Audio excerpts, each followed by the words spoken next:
to Part 1. You now have 30 seconds to read questions 1 to 7.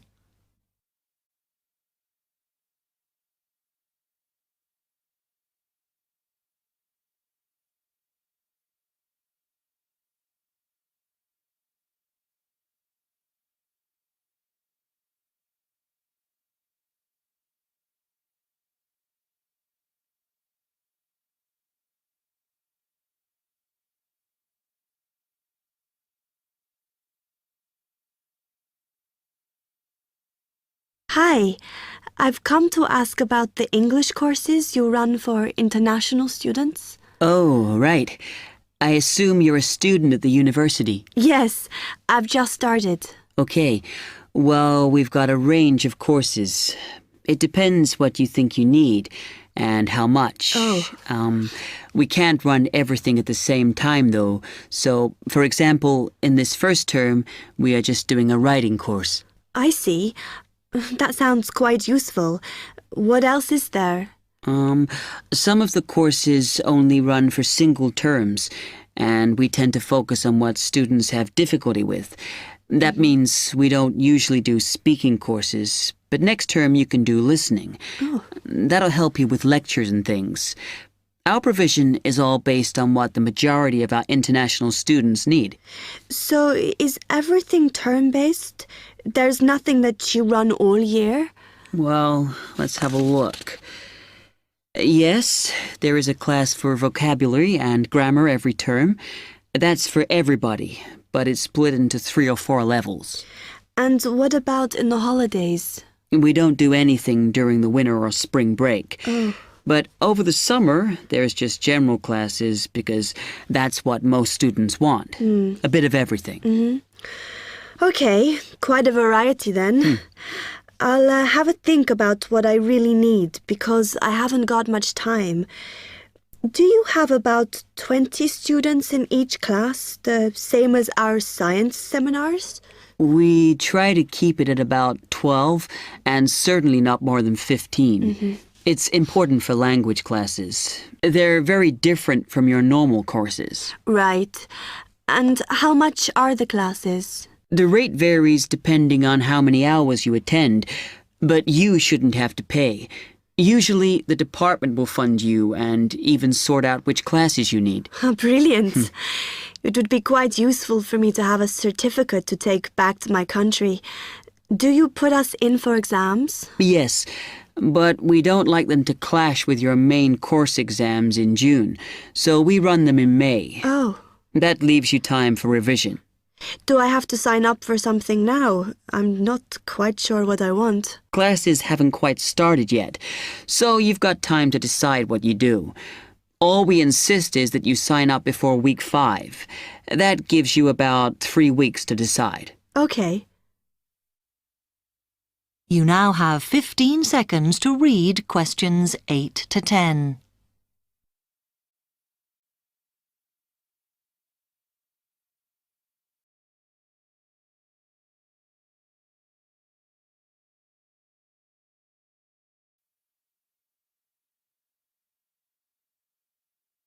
Then, when you've made up your mind, you need to come back here to the administration office to enroll. What do I need to bring with me when I enroll? My identity card, I guess. Yes, or your passport. Uh-huh. Then you'll be given a registration form, which you'll have to show to the teacher when you have your first class. Okay. And should I ask my tutor about which classes I should do then? Yes. Then you get a note from him and give that to the desk when you register. Can I use the computers here as well? Yes. You'll be given a password when you go to your first class. So remember to bring a disk with you to save your work on, as you won't be allowed to save it on the hard drive. Okay. Will I need anything else? Dictionary? We've got loads of those here that you can borrow.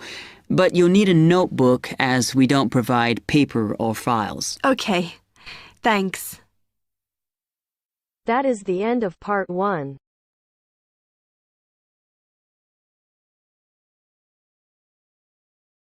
Now turns to part 2.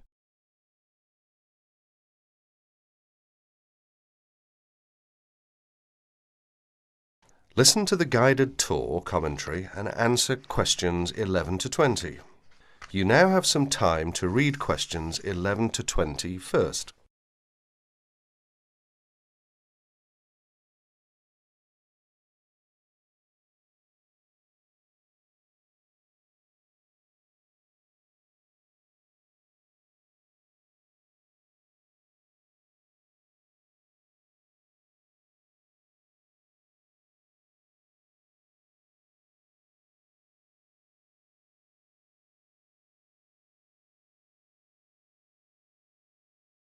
Welcome to the library tour. We'll begin our tour of this level of the library here at the entrance. Then we'll go in a clockwise direction. So, first of all, over here on the left, next to the entrance, is a touchscreen information service. These computers can be used at any time to get general information about the library and how it works. In front of the touchscreen information service are the catalogues. As you can see, it's a computerized catalogue system and it's very easy to use. The catalogues are linked up to the other libraries at the university, so make sure you check which library a book is in when you are trying to locate a particular item. Next, along here on the left, we have the circulation desk for borrowing and returning books. The returns area, the place for returned books and other items, is at the end of the circulation desk near closed reserve. Closed reserve, as most of you probably know, is a collection of books that are in high demand, so they are on restricted circulation. If a book is on closed reserve, you can only borrow it to use within the library for 3 hours at a time. Over there in the corner are the shelves for newspapers. The library has an extensive collection of local and international English language newspapers. They are kept on those shelves for 1 month and then stored elsewhere. As we continue on our tour, around to the right, this large central section is the reference section. Reference texts cannot be borrowed for use outside the library. They must be used within the library. All these shelves in the centre of this level are the reference section. Now, the stairs here on the left lead to level 2 only. On level 2 are most of the law books. To go up to the other levels of the library, you have to use a lift. Beside the stairs are the restrooms for this floor. Now, as we walk around this corner to the right, this large room on the left is the Audio-Visual Resource Centre. You can come here if you wish to listen to a tape or watch one of the library's videos. Next to the Audio-Visual Resource Centre is the photocopying room. There are 15 copiers for student use, and we've recently added a colour copier. The system for copying uses cards, not coins. You can buy a photocopy card from the technician in charge of the photocopying room, or from the information desk if he isn't here at the time. On our right, these work tables are for student use, especially for small groups to work together, or you and your colleagues can use the conference room, which is that small room there next to the lockers. You can work on group projects in the conference room without disturbing anyone, and there's a conference room on each level of the library. The round desk in front of the lockers is the information desk. If you need help using the catalogues, or you need to organise a loan from another library, the information desk is the place to come. And finally, here, beside the exit doors, these 2 shelves contain current magazines and journals. Like the newspapers, they are kept here for a time and then stored elsewhere. OK, that's the end of the tour of this level of the library. I'll leave you to look around yourselves now, and if you need any further help, please ask at the information desk. That is the end of part 2. You will have half a minute to check your answers.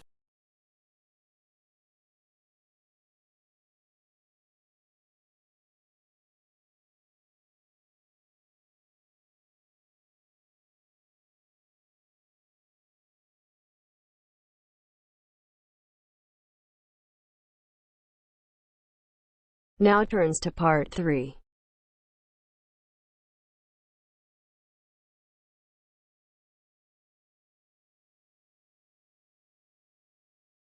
You are going to hear a conversation among Dr. Archer, Larry, and Judy, talking about the new term. First, you have some time to look at questions 21 to 26.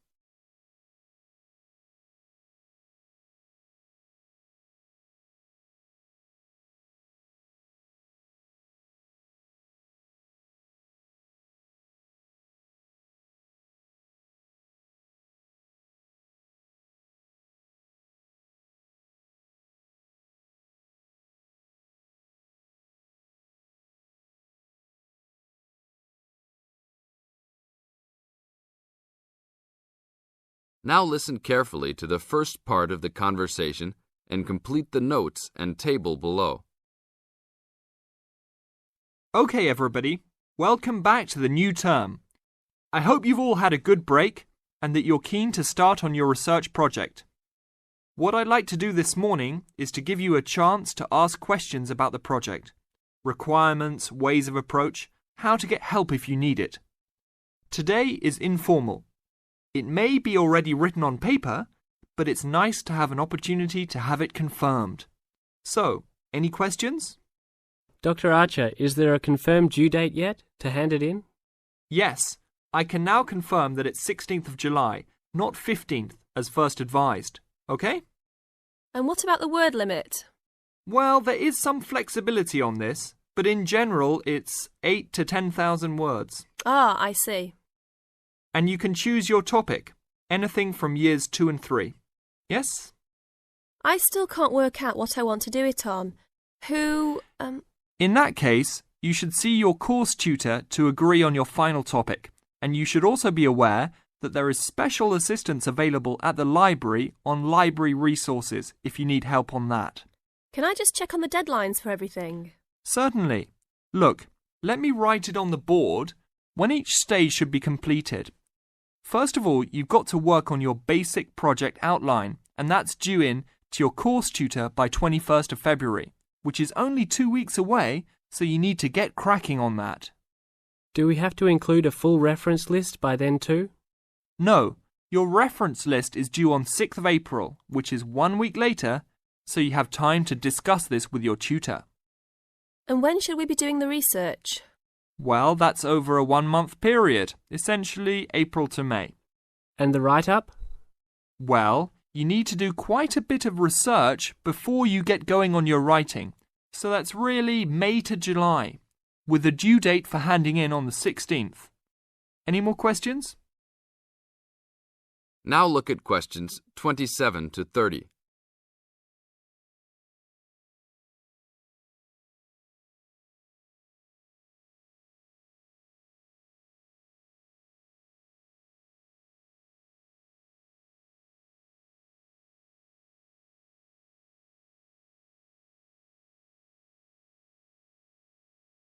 Listen to the second part of the talk and match A, B, or C with questions 27 to 30.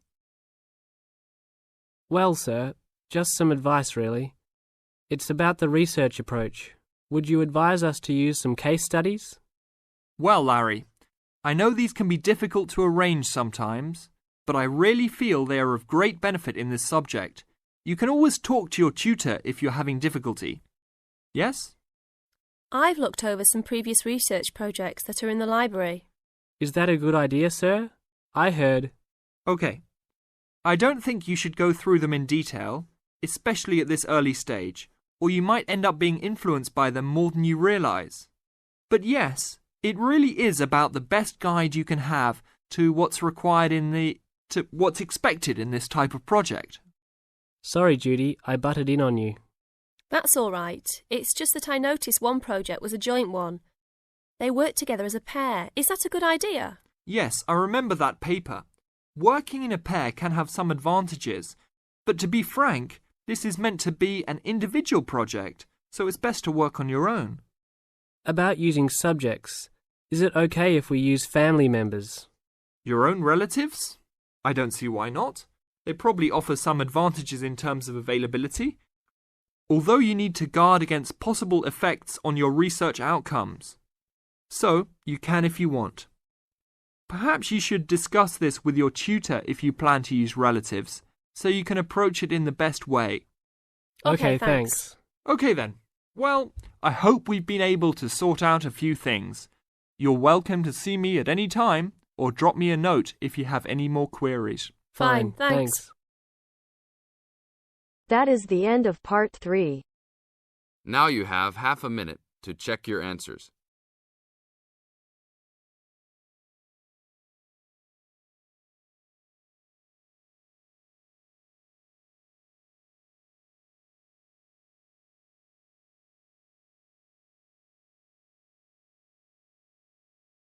Now turns to part 4.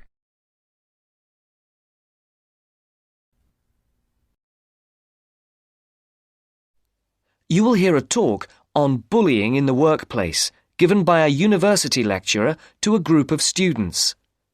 First, you have some time to look at questions 31 to 33.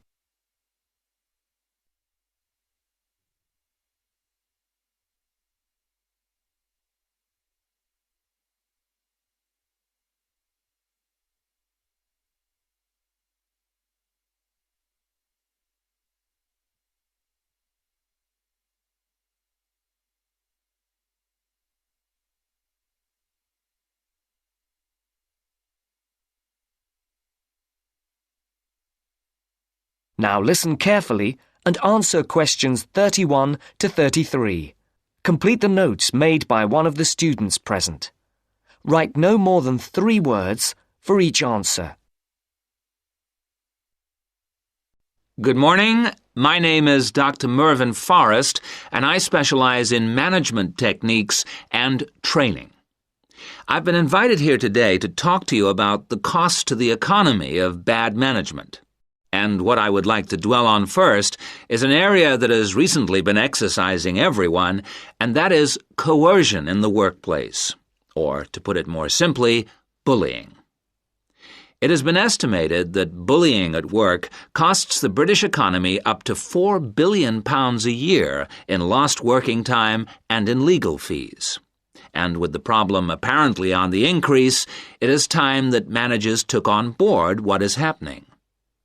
I would like to think that what is perceived as bullying is nothing more than lack of experience, insecurity, or lack of awareness on the part of managers, and not a conscious effort to attack someone. But that is perhaps a case of my being naive or over-hopeful. Before we break up into groups to look at the first task on the handout you've got, I'd like to give you a start with some of the main bullying methods that have been identified so far. Basically, what I'm going to do here is to give you examples of 1 or 2 points. Can you all read the OHP clearly? Yes? Right, off we go. Now answer questions 34 to 40. Write no more than 3 words for each answer.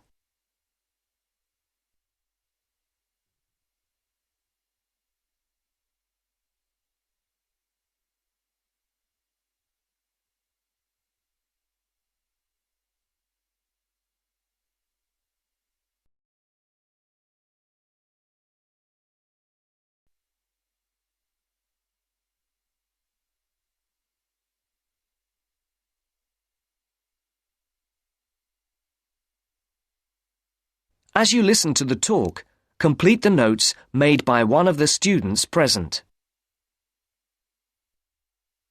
The first item on the list is giving people tasks which managers themselves cannot do and which are therefore impossible to achieve.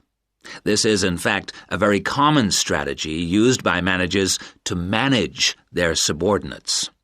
It gives certain people a false sense of security as they watch others failing while they try to achieve the goals set.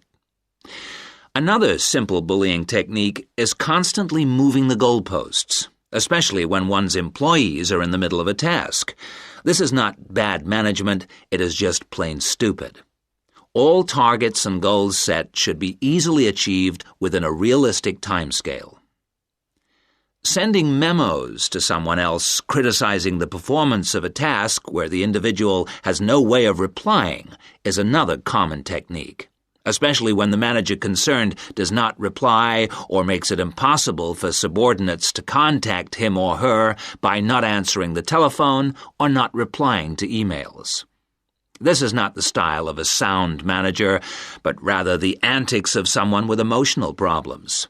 If you behave like that, don't expect your staff to respect you. And now, the technological bully. It is interesting how all tools designed to help can be turned into dangerous weapons. The urgent email bully is fast becoming a problem in the office. Employees turn on their computers to be faced with a string of badly worded emails, making instant and often unrealistic demands, which reveal the hysteria mode of management. Have you ever felt a sense of dread before looking at your email, even your personal messages? All companies should develop a company strategy whereby there is an email code of practice, with offensive messages being forwarded to a designated person for appropriate action. I would now like you to break up into groups and brainstorm other bullying techniques which you think you may have experienced, and perhaps, if you're honest, which you have been party to. I can think of at least 9 more bullying strategies. I would also like you to consider ways in which you think that each of the techniques on your list can be countered. Is everyone clear as to what the task is? Yes? Okay. You've got 20 minutes to do this. That is the end of part 4. You now have half a minute to check your answers.